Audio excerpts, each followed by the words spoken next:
I just realized I let a bunch of old niggas implement long-term damage on me because they all wanted to put me in a box. Ain't that some shit? I don't know if y'all ever knew anyone or are one yourself that is, but gifted kids. Gifted education is a broad group of special practices, procedures, and theories used in the education of children who have been identified as gifted or talented. Draw really well? Gifted program. High grades? Gifted program. If you do anything remotely deemed as special, they'll find a way to make you capitalize on it. And while I do appreciate the extra fine-tuning and help that comes from it, the more I think about it, the more I actually hate that I was a gifted kid. Also, these problems exist outside of just gifted people. As long as you put a nigga on a pedestal, that's pretty fucked. When you're singled out in general for a specific thing when you're young, it causes a few things to happen. Maybe even some form of superiority complex, whether that be intentional or not. So you already gassed the fuck up because some old niggas told you were hot shit. Then you set up expectations for yourself based on how advanced you are compared to the average student. Not only that, but you basically alienate yourself and put yourself in a tight ass box. Like a tight ass Metal Gear Solid ass box.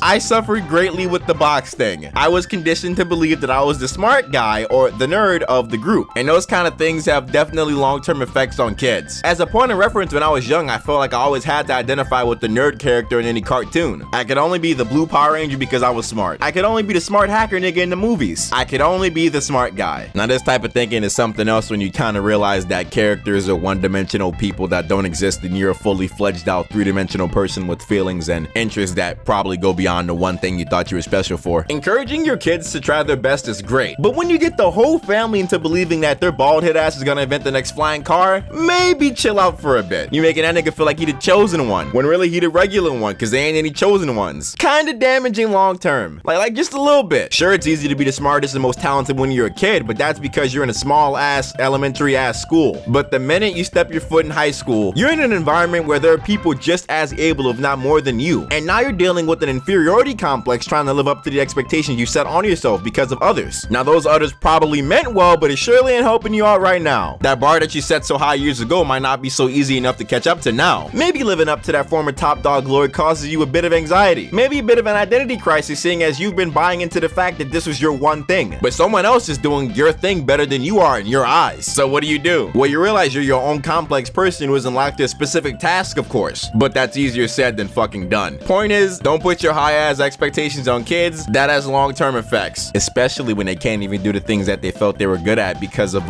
mental problems. Meet me in the back when you find out why I'm fine. Somebody else last Wednesday night. Let's go and do something to sit down. Get down, the bros come out of my head.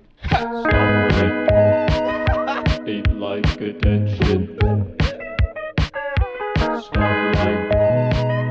Eat like attention.